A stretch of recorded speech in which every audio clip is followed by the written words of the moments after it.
Hello and welcome to the DrivingMaul show. Hi, I'm Paul. I'll be your host this evening, and it's going to be a solo show tonight. Yes, I've run out of guests. They all are busy this evening with family, coaching, and other kind of commitments.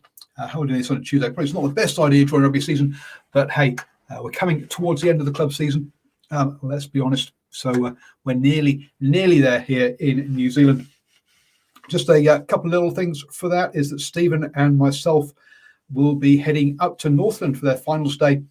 We'll be doing commentary for the three finals they've got up there, as well as hopefully doing some post-match interviews and other stuff like that. So keep an eye out on the Northland Rugby Facebook page and also the New Zealand Sport Radio Facebook page for stuff on that. At the weekend, Stephen got along to some Club Rugby in Auckland and got some good interviews that have got some good reactions. So check out those on the New Zealand Sports Radio Facebook page. Evening to Simon, who's joined us in the live chat. Don't forget, DrivingMaul comes to you at 8 p.m. every Tuesday here in New Zealand and is available on YouTube, Facebook and Twitter if you would like to join in the live chat. Also, we do put it out as a podcast as well. Just search for New Zealand Sports Radio wherever you get your podcasts from and do follow, like, subscribe, or whatever the right thing is to do in there. Going to have a chat about the international rugby that's happened this weekend. There's also a whole bunch of All Blacks news and some Lions news we'll talk about later as well. From this one. So let's quickly run through some of the rugby from the weekend. I didn't get to see all of it, but we've got some results and I've got some comments from, I've heard from other people as well.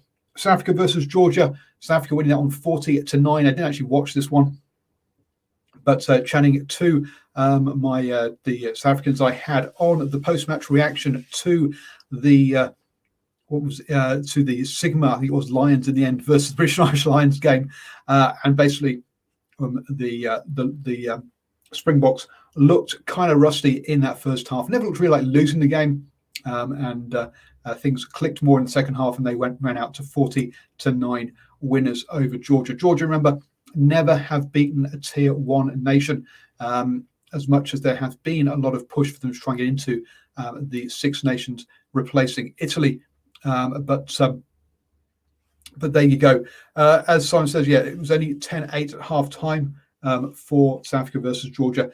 As I say, it can't have been 10-8, it was only 10-9 because Georgia finished on 9. Anyway, it was close at half time. But look, South Africa were, from what I understand, were very,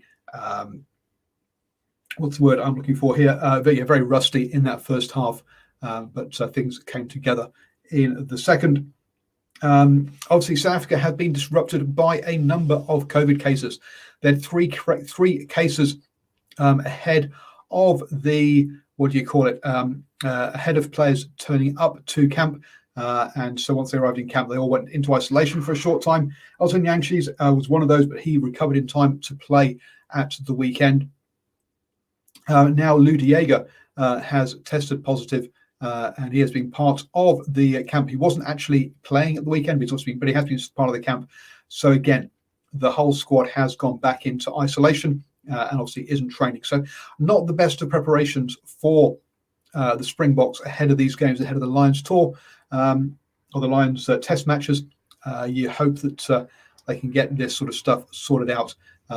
Having a player in camp testing positive, in the bubble testing positive, clearly is not good. And you've got to say, looking at a lot of the comments on Twitter out of the UK, there is a lot of people thinking that perhaps this is a bit crazy to be trying to run this sort of tournament or this kind of tour at the moment. But you think about it, that we've had cricket down there in South Africa, we've had cricket tours around the world, but generally that's one team against one team. With the British and Irish Lions going down to South Africa, they're playing the 4 provincial sides before they play the South African A, and then the Springboks A, and then Springboks 3 test matches. Now, the Springboks A and the Springboks are going to be coming out the same squad, so I don't think there's any problem there per se in that one. But there are 4 of the teams involved, so can they keep them all bubbled up and safe we'll just have to see with exploding numbers in South Africa amongst their COVID. So yeah, all a bit rough down there. Talking of the British, we'll get on to that later. Next up, we had the New Zealand Maori beating Manua Samoa 38-21 in that one.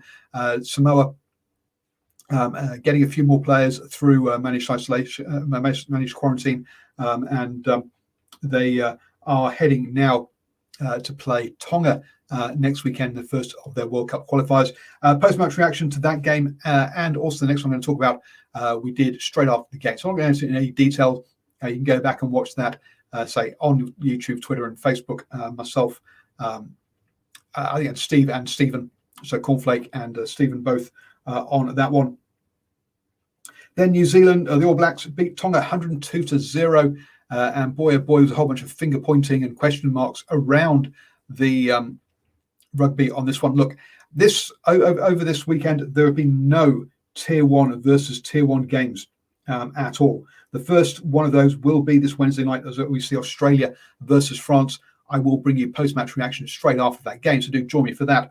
But that is going to be the first of the first sort of Tier 1 versus Tier 1 games. All the other games have been Tier 1 versus Tier 2, and with particularly in the Tonga case, because of managed isolation or managed quarantine, MIQ, whatever it's called, a number of their players who even the European players just weren't available for this one either. So a lot of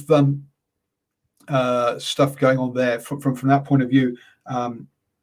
Is exacerbating, the COVID is exacerbating the difference between these teams as well. And that's why you're seeing some of these, blowout. 102-0. Even when Tonga had their strongest side, it was still 90 odd points at the Rugby World Cup just 2 years ago. So look, or a year and a half ago actually.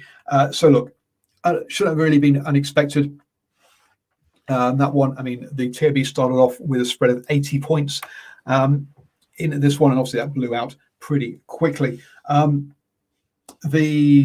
It didn't go as big as it could have gone, or as it looked like it might do at some point, but still 102-0, a big win for the All Blacks there. Let's run, while we're talking about the All Blacks, and again, we did post-match reaction to that one, so I'm not going to go through the actual game itself, but let's run through some All Blacks news ahead of their second game this window, which is up against Fiji this coming weekend. David McKenzie apparently is weighing up his future and hasn't committed to the Chiefs for next year. So he could be heading off to Japan. Is some of the thoughts. He wouldn't be drawn on what his future is going to be. So we'll have to wait and see on that one. Look, he's become very cagey with the media, and unsurprised that he doesn't give very expansive interviews. So unsurprised with the way that one has gone. The more time he spent in the All Blacks, the less he has been happy talking with the media on that one. So unsurprised that he very much flat battered that one, wouldn't give anything away, and wasn't prepared to discuss it at all in that one. A bit of injury news ahead of this weekend, and it looks like Shannon Frizzell has recovered from his knock at the weekend, but Dalton Papali'i looks like he is probably out. Also with that knee flare-up from Arnie Surveyor, that means that Kane, Surveyor and Papali'i, the first three choices at 7, are going to are all going to be out injured for this coming game. Sorry, he says, yeah, it's understandable. You should never should talk to journalists. Really, I can't.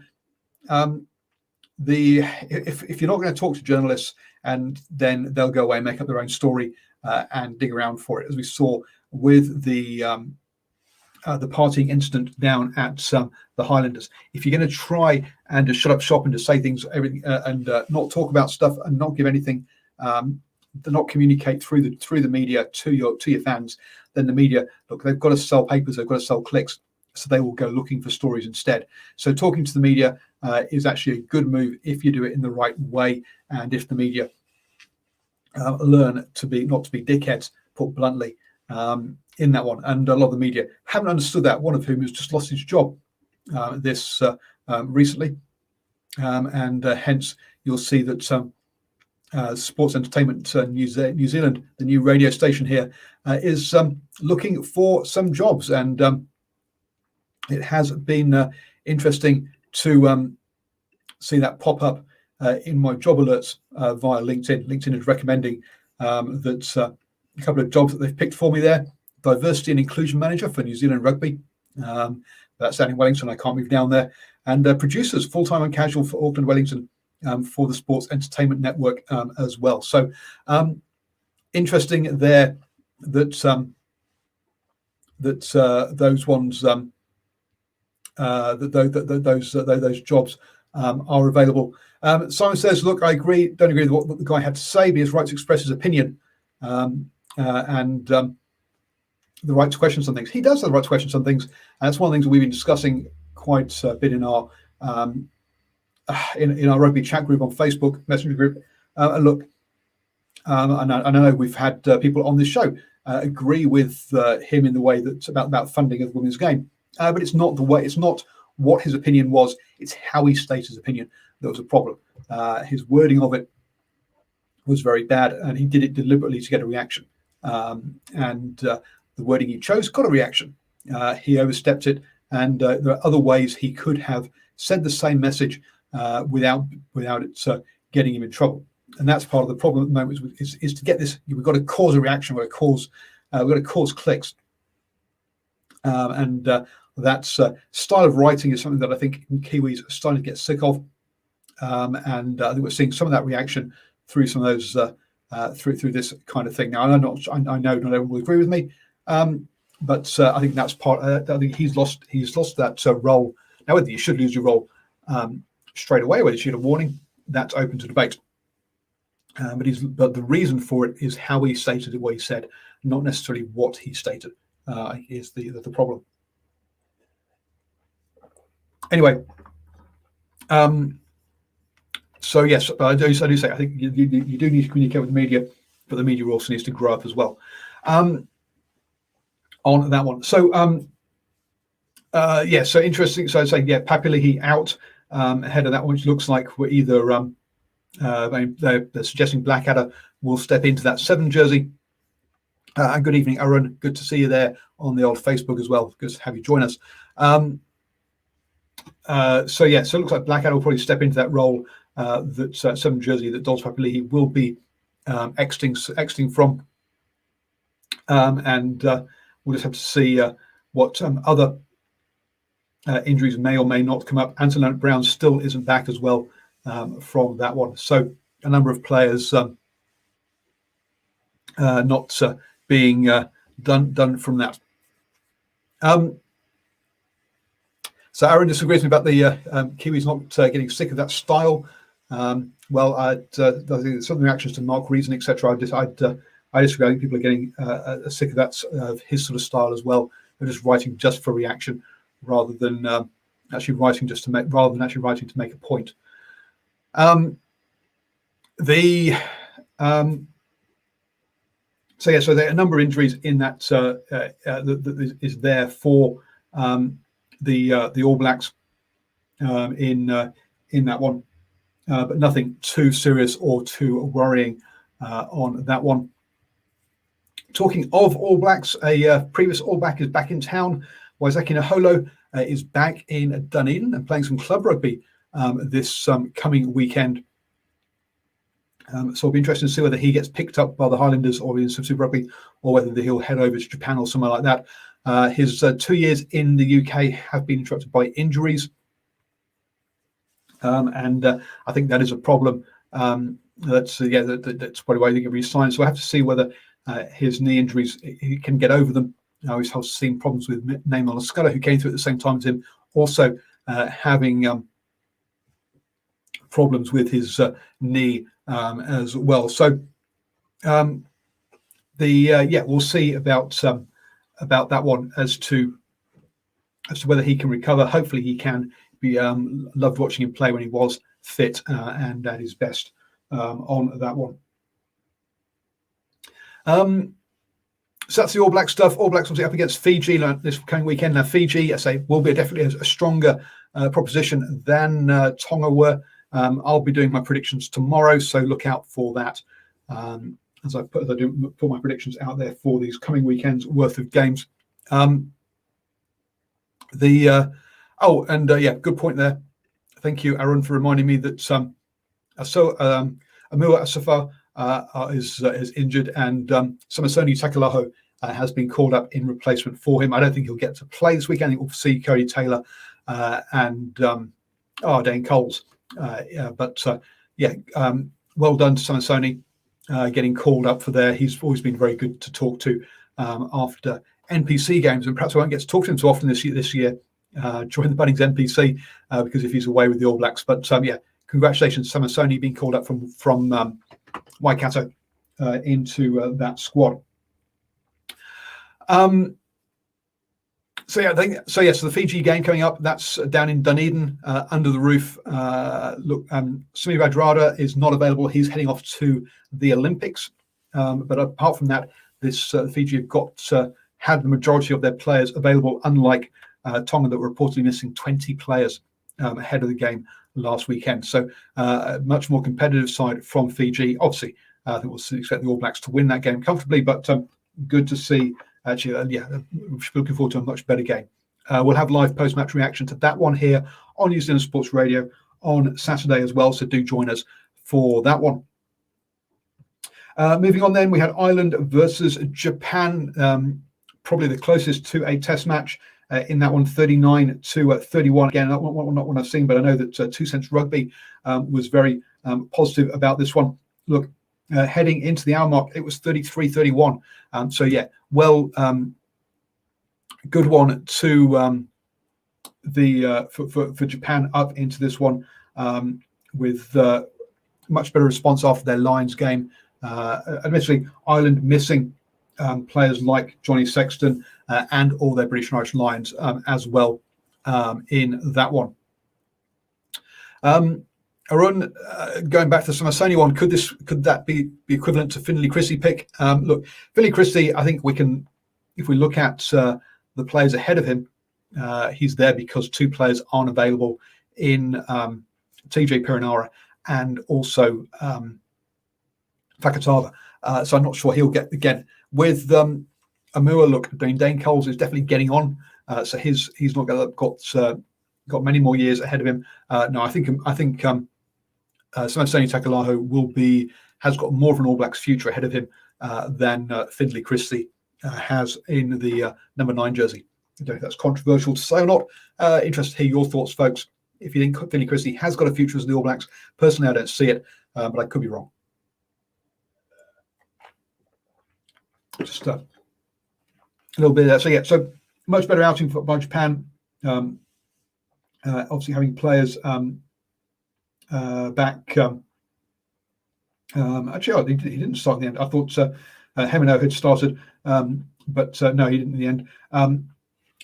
So much better outing by Japan. Say 2 Cents Rugby reckon that was probably one of the best games of the weekend. Wales then saw Canada 68-12. No big surprise there. And Wales missing their British and Irish Lions as well. But Canada also down with players injured and also not available through COVID as well. So comfortable win for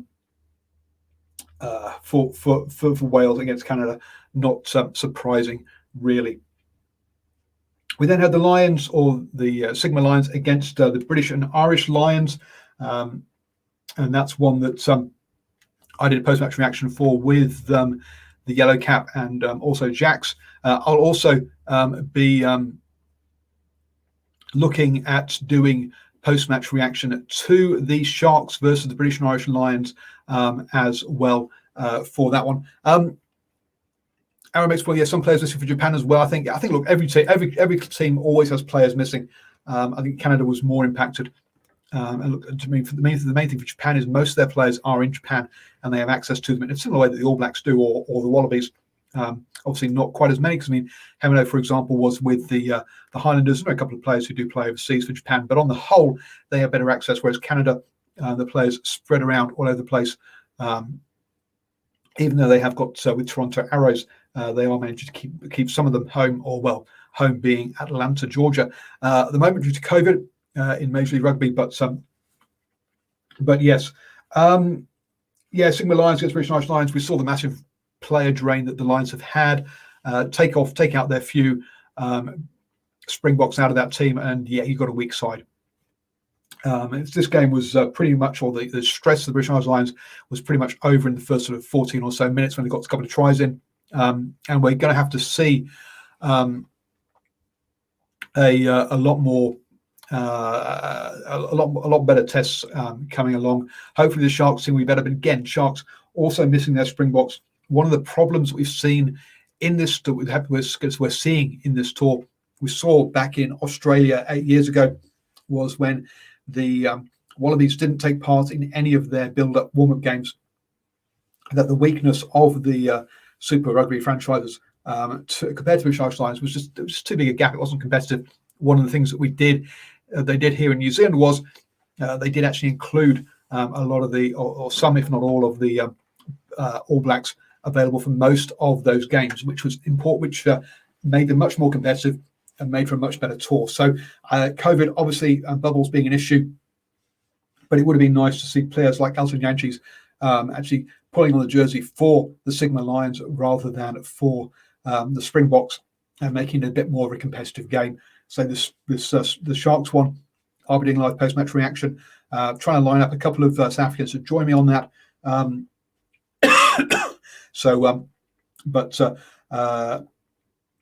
we'll obviously try and do it again at the weekend as well.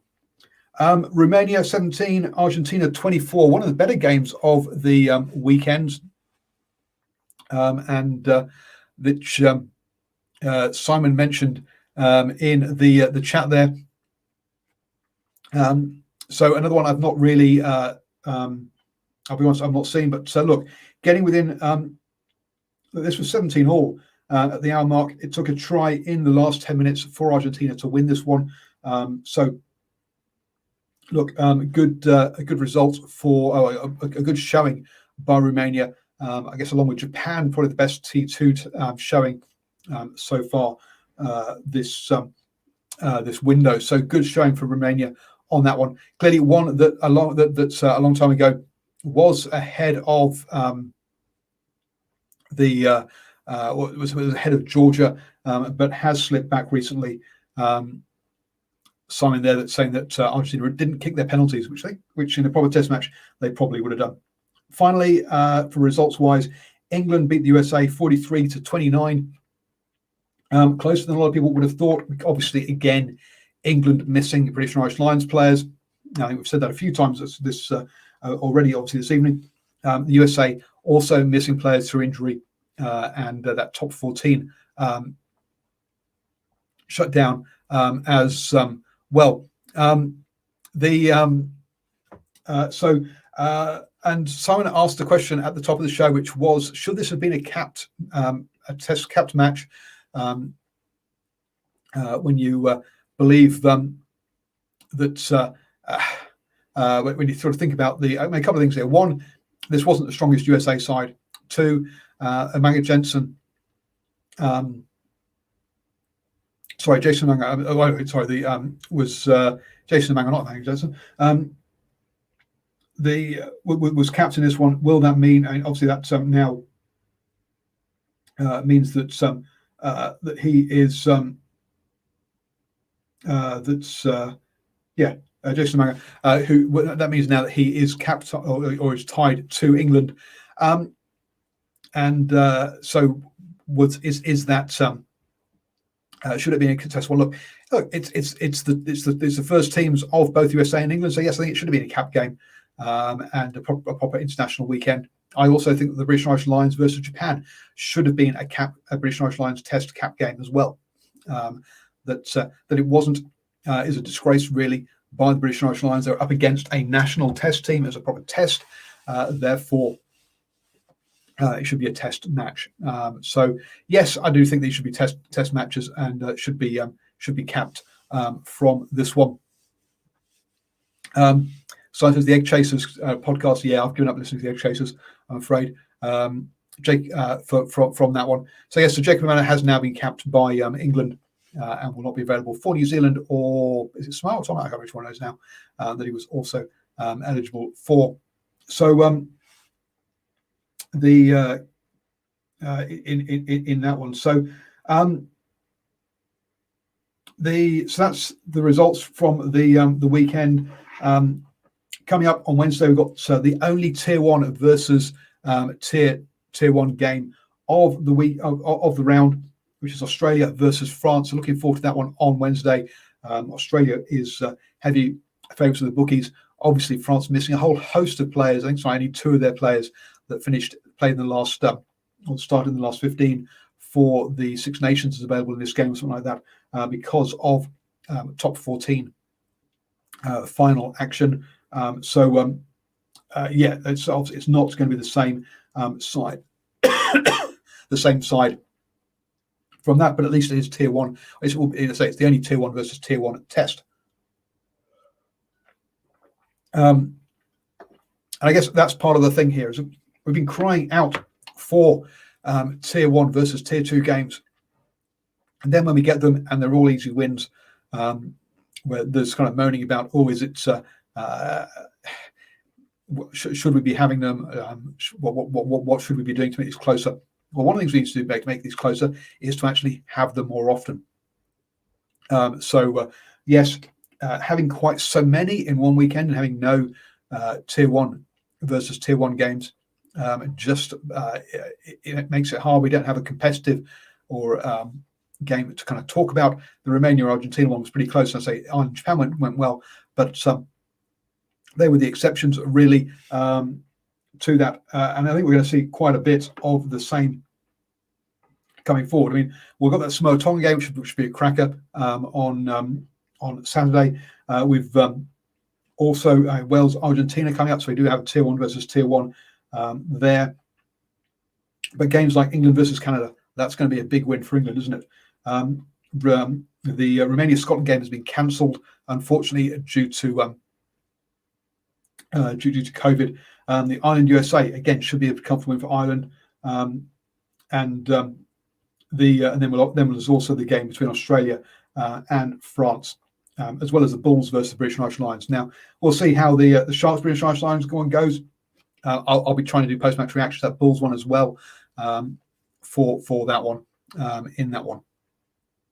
Interesting one here that Simon mentions here. The Cook Islands are playing Tasman this weekend as warm up to their World Cup qualifier against the loser of Samoa versus Tonga. So good on Tasman playing that game. So keep an eye out on Tasman's Facebook feed for that one.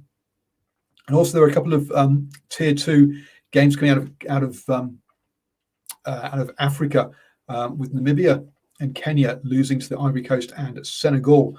Namibia, obviously regulars at the Rugby World Cup, losing to Ivory Coast. That's a big surprise there. So it'll be interesting to see who qualifies out of Africa into this. So perennially, it's always Namibia, and obviously a lot of money has gone into trying to build them up. We've seen them playing as part of the Curry Cup, for example, to try and give them more experience as well. But we'll see if or what happens going on with that one. So there we go, folks. That's kind of what's going on. Club Rugby is reaching its finals time. We had quarterfinals last weekend here in Thames Valley, where nobody got knocked out, because if you won, you went on to the cup competition. If you lost, you went down into another competition. So all the teams have another round of games at least going into the semi-finals this coming weekend as well. But as I say, in a couple of weekends' time, myself and Stephen will be up in Northland for their club finals day as well. So hope you're all keeping safe, all you're staying well and keeping warm in these cold blasts that we're having, Arctic blasts we're having down here in New Zealand ahead of these games. Looking forward to more rugby happening. Also, the Bunnings NPC isn't that far away. I do need to apply for my media passes and get that sorted. So I will jump onto that one straight away. Bit of personal news, looking at trying to apply for my New Zealand citizenship tomorrow.